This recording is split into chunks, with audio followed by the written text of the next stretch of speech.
Coming up next on The Voice of Alabama Politics, threatening the First Amendment. Also, Sewell says, hands off Social Security, and who's going to save Alabama's libraries? Do exactly as I say. Get ready.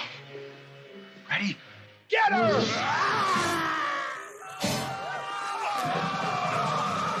Who are you going to call? Not the legislature. All this and much, much more coming up next on The V.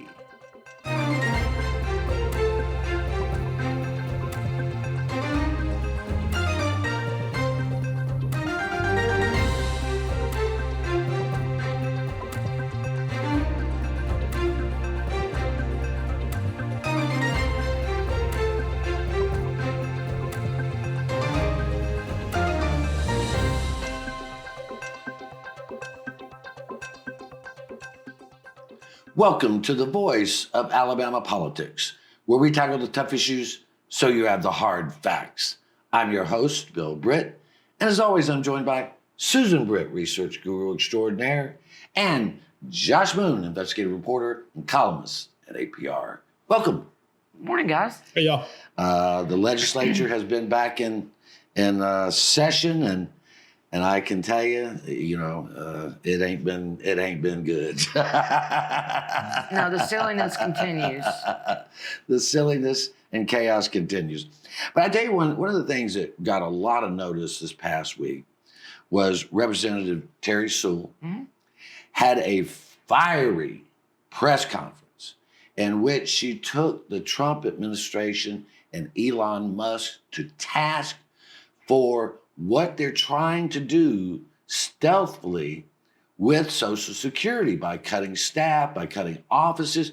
And Susan, people are mad as old wet hens, as my granny used to say, that they are messing around with Social Security. And I tell you what, two rising stars in the Democratic Party nationally are Terry Sewell and Cory Booker. Oh, yeah. Yeah.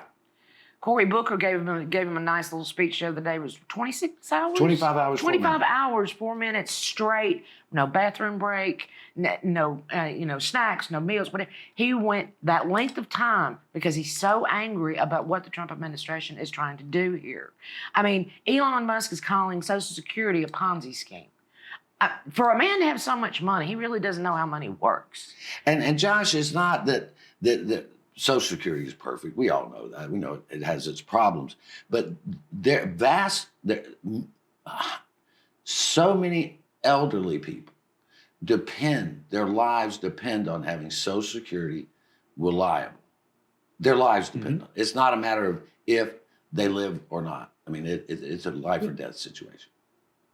Absolutely. I mean, we implemented Social Security because we had elderly folks, they're long past working age and the ability to work, were out there, eating cat food. Yeah. Seriously, Yeah. This is a real thing. This is what used to take place, and so we come up with a system, to talk about a Ponzi scheme. No, it's their money. Yeah. They paid in this money over the course of their lives as they worked, just like all of us do, and. Here's the thing that I think a lot of people need to keep in mind, okay? Terry Sewell, Cory Booker, Shamari Figures, the people who are criticizing Doge and Elon Musk for what they're doing, no one is criticizing investigating and eliminating waste and fraud in the government, okay? No. Nobody has ever criticized that. Bill Clinton had the most waste cutting of pretty much any president up until this point. Okay. But the problem is what they're doing is so harmful and hurtful to average Americans, to people who are struggling. When you come in and you start making these cuts like they're making, and you cut first and then figure out whether or not it was waste, fraud, and abuse, that's what people have a problem with. Okay. That is where you're making people suffer when you don't even know if it's waste or fraud or anything, or there's anything wrong with it at all. Look at all the people they've been forced to rehire during this process, and all the programs they've been forced to re-implement because they screwed up on the front end and they cut off funding to vital programs. We had up at just north of the border here in Tennessee, we had food trucks rotting in the sun because they cut off the funding to the program over here, and they couldn't make the deliveries anymore. And the thing is that this has always been the third rail of politics. Do not touch it. And Republicans have tried in the past. And look, I'm not defending the system the way it is, but the system is the system. And people like me and you and Josh, we have paid into this fund Absolutely. our whole lives. And there are people who've paid into this fund their whole life that do not get enough back from Social No, they Security don't. to live on through no fault of their own, other than they could not get a higher paying job. I mean, you know, so somebody that's got Social Security is only living on $1,000 or $1,200 a month. They are terrified if you're messing with this. And this is the irresponsibility here. Cutting waste is one thing, but threatening people's lives by cutting these things, that's not conservative. That's just stupid. But let's move on to what's happened right here at home. The House has advanced the general fund budget, and it's a bigger budget, Josh, than what Governor Ivey called for, and they want to spend more money than the governor did, and but also cut Medicaid a bit while they're at it. Yeah, well, listen, we've got such a great healthcare system. I'm sure those poor people will be able to manage. I mean, it's honestly, man, I don't understand where the tipping point is for regular people here. Okay, I don't understand how long you're going to allow this to go on, how long you're going to be fooled by the game of politics and the team of politics until you take a stand. And stop worrying about Republican or Democrat. I mean, seriously, stop worrying about Republican or Democrat and voting for the things that interest you and against the things that harm you and against the people who are harming you. And this budget is a prime example of that. You've got to pay attention and stop this nonsense. It's got to stop. I mean, Susan, they're going to cut several $100,000 from Medicaid. On top, and this is on top of what the federal government is estimated to cut, $800 million. But From Alabama alone. But the thing is it's not a terrible budget, but the priorities seem to be all out of whack with the voters. And listen, the MAGA people are not the mega rich. Well, at the top they are. At the top I know they want to give a tax break to the top 1% of earners because that's their constituency. That's who they really care about. Right. But the voters that they're harming here are the very voters that have put the Republicans in office. They are the very voter. And now it's coming down to your Social Security. Now it's coming down to Medicaid. It's coming down to our crucial institutions that they're cutting away with a scalpel. Well, more like with a chainsaw instead of a scalpel. Yeah. And you know, the thing to me, as someone who has supported so many of the Republican ideas and cheered when these Republicans came into office 2010, they have been such a grave disappointment. Absolutely. Because they have forgotten about the working people of Alabama. They have forgotten that business it does best when it's left alone, that individuals thrive when they have liberty, and all they're doing is pandering to a very small minority of the base. But unfortunately, we're going to have to leave it right there. You're watching the voice of Alabama politics. We'll be right back.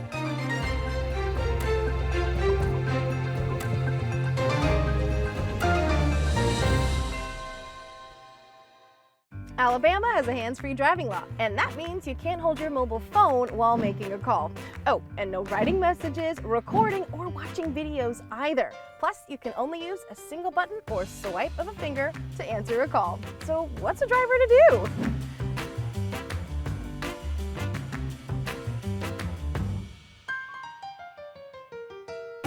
Alabama's hands-free driving law is in effect. Follow it. Your home is your most valuable asset. But what if someone tried to steal it from you? Property fraud is one of the fastest growing areas of fraud in the country today. As a district attorney, I've seen firsthand the devastating effects of property fraud. That's why I'm proud to support the Montgomery County Probate Court's REACT program. REACT is designed to protect your property and to give you peace of mind. By signing up, you'll receive an email notification if a document is filed against your property. This program is a game changer. It has the potential to prevent fraud and protect countless homeowners throughout Montgomery County. So don't wait. Sign up for REACT today and protect your home. Protect your home with REACT. Sign up today.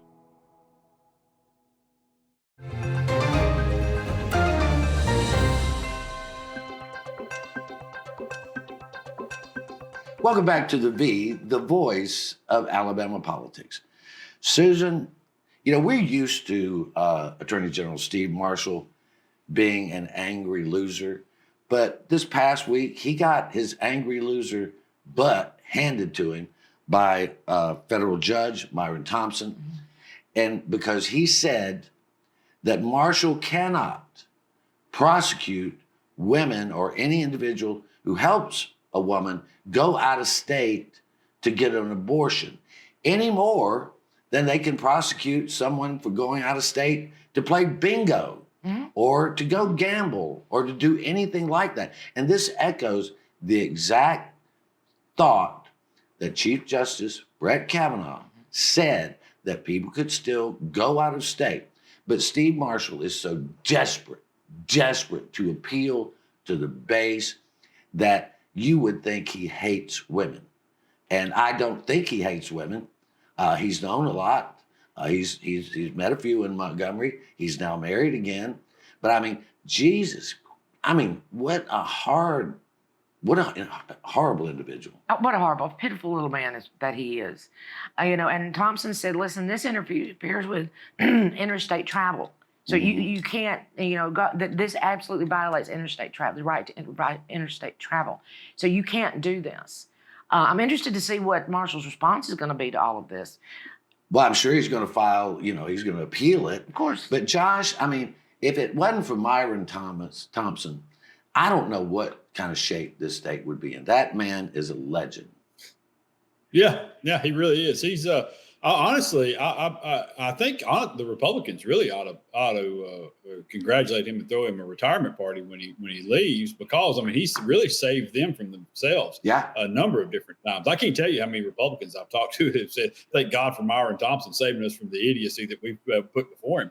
And this is another in a long line of that stuff right here. We knew when this thing came out, when Marshall was talking about being able to prosecute people, it was a talking point that he used on a radio show, and he got himself put into a little box, and then he couldn't get out of it. Yeah. And it was stupid from the very beginning. The idea that you could do this, and I mean honestly, I wrote back then exactly what you just said a few minutes ago about the fact that we got gambling across the line in Mississippi. You prosecuting all the buses heading over there. Yeah. You know, I mean, it's just it's stupidity, man. And we know this, and we knew he couldn't do it. And I wish people would remember, this guy was a dyed-in-the-wool Democrat until Robert Bentley, another guy who kind of was like a Democrat, appointed him AG. And then all of a sudden, over the years, he's become the most conservative guy. It's not because he had a change of heart, Susan. It's because he saw how much money and power and glory he could get by being a phony. Yes, those are the three words that define him: money, power, and glory, because that's all he's about. And it shows in everything he does, every stupid little thing he does. And you have to understand, when we're talking in this state, if you've got an ectopic pregnancy, you cannot get an abortion, and that is deadly. It's deadly. Okay, Yeah. It's going to kill the mother. Period. End of discussion. So you're gonna punish somebody from going out of state to save their own life? And I mean, it's been, like Josh said, idiotic since the very beginning. And the thing is, the Republican Party now has turned into a Christian ideological party Absolutely. that wants to tell people what they can do, when they can do it, and how they can do it, which leads me to the next topic. Libraries have been under threat in Alabama like never before. I mean, it's looking more and more like when they didn't allow black citizens to use libraries. They're segregating the libraries by who they want and what books they want. But it's not bad enough that the state is messing with the libraries. The federal government is cutting off funds to the libraries. And look, I understand libraries used to be the place where we stored knowledge and it was scarce. So libraries were important because books were scarce. Books are prolific now, that's true, but not for everyone. And libraries have become a rather cool, wholesome place for people to go, exchange ideas, go to programs, kids to have fun in. But they've turned it into a battlefield, and they're using money. They're using money to hammer people that they disagree with. Well, I mean, the Trump administration is talking about cutting $3 million out of the Alabama library budgets, on top of the fact that the legislature is threatening libraries with their funding from the state as well. I mean, this is just pure bullying. That's all. This pure defined bullying of librarians and books, because it doesn't fit into their little parameters of what the Christians want children to read. I want our children to read everything that they can get their hands on, to learn everything that they possibly can in a library, to show them things that they should do and things that they shouldn't do. When we hear people complain about how social media was targeting conservative speech, and they just raised holy hell because it was targeting conservative speech. Now, what are they doing over here? I mean, well, yeah. I mean, no, it's honestly, well, what are they doing with social media at this point? I mean, you got Elon Musk that's running Twitter and, banning people left and right. But listen, this is simply an attack on knowledge. It's an attack on the aspiration of intelligence, okay? Because they need stupid people to continue to vote for their stupid ideas. And that's the bottom line here, okay? That's all there is to it. You can only fool people so long if they have knowledge and they have experience. And what they don't want, they don't want kids going into libraries and reading about all of these scary people that they keep using as boogeymen to scare the hell out of them. And once they learn that these lives and how they're affected and what they've lived through and all these different things, and it's normalized to a certain degree, well, then those kids aren't going to be scared, and they're not going to vote based on the same scare tactics that they're using to scare their parents with. Okay. And so I'm sorry, but I mean, honestly, maybe again. This is the goal. This is the goal here with this. Okay, it just is. And you can be for that goal, but you're anti-intelligence at this point. And the library is nothing more than a building where these books are stored. Yeah. And it's your job to go in there. If you've got kids who you don't want to read certain books or whatever, it's your job to go in there and don't let them read those books. But it's the library's job to present those books out and allow the public to come through there and to read whatever they want to read and share whatever experiences they want to share and learn what they want to learn. And that's why we've treated it for centuries. And the idea of you attacking that is offensive to a lot of people. Well, there was a time when the Republican Party, which could be admired, believed in freedom. They believed in access to information, and they were intellectuals. They've run all those out for ideologues. Anyway, you're watching the voice of Alabama politics. We'll be right back.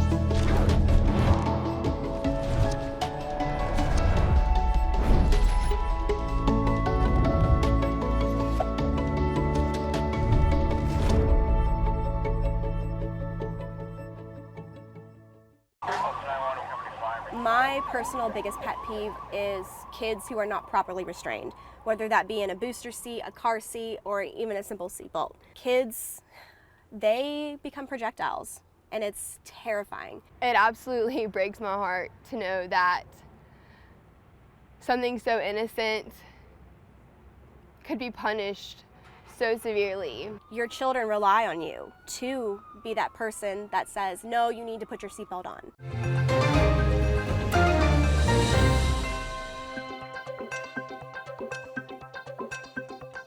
Welcome back to the voice of Alabama politics. One of the most frustrating things is they'll produce 1,000 bills, over this 30-day period. And you have to track them like a hound dog to catch them. And so many the ones that are really, really dangerous that seem innocuous, they get through. And here's one, HB 224, House Bill 224, sponsored by Representative Alan Treadaway, former police officer. And what this bill says is that a police officer can say to you, you got to get out of my way. And you got to stand 25 feet away from that officer.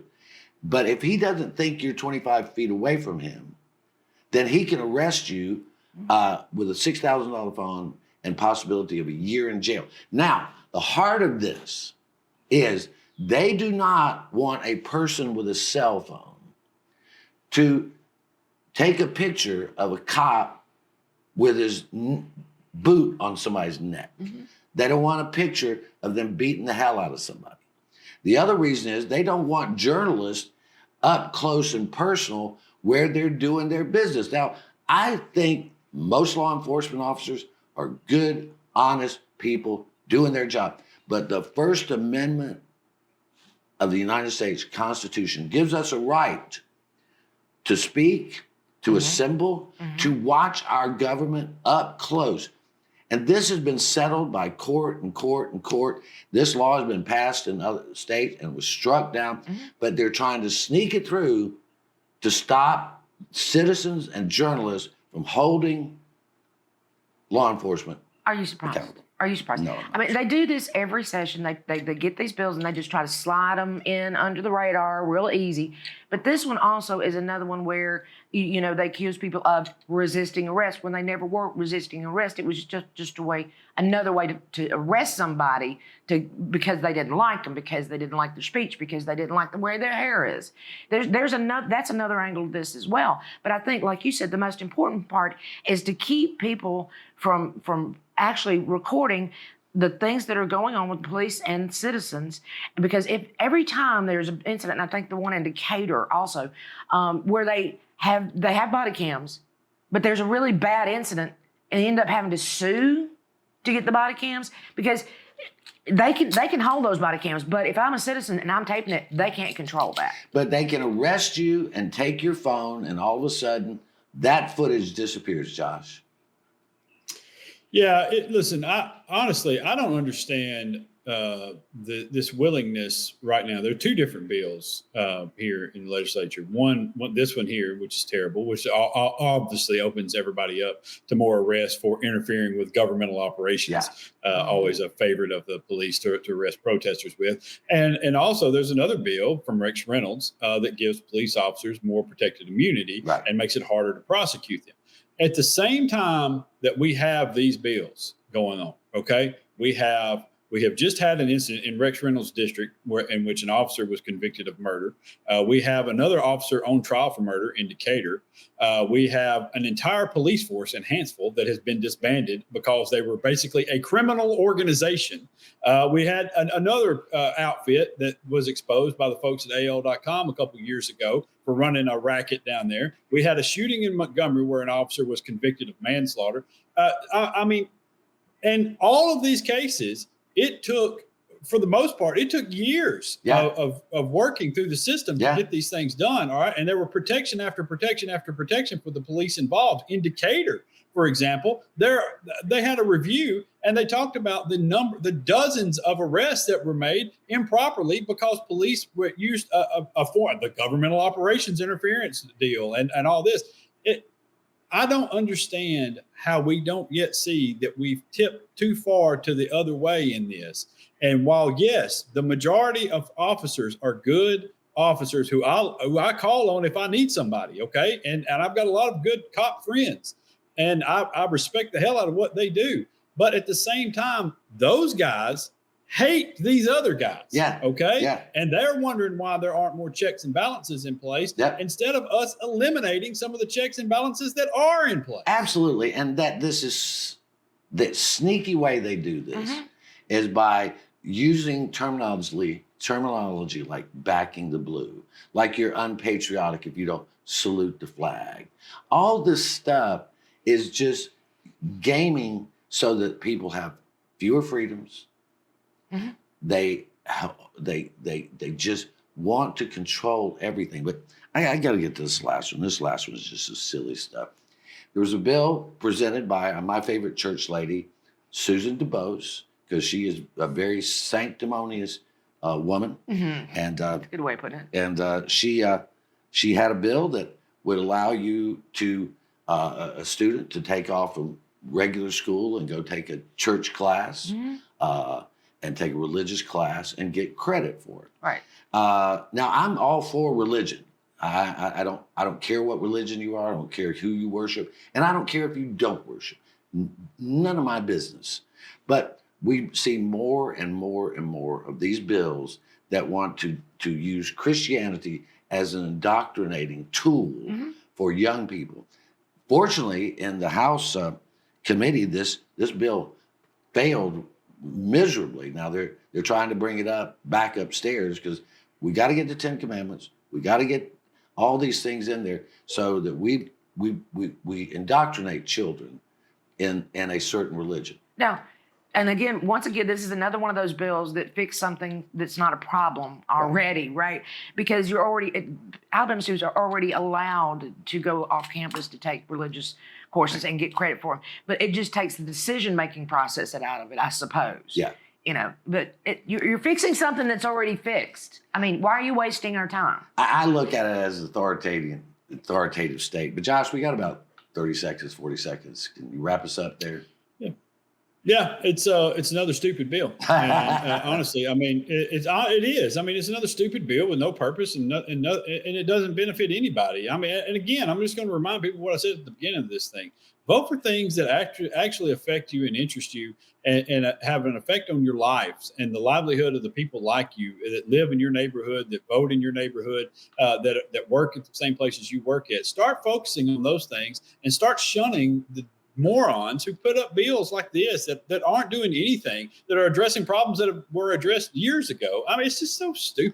Well, I wish people like Mrs. DuBose would actually read the Bible and live it instead of trying to get everybody else to live their version of it. But we're going to have to leave it right there. You've been watching the voice of Alabama politics. You watch us because we watch them.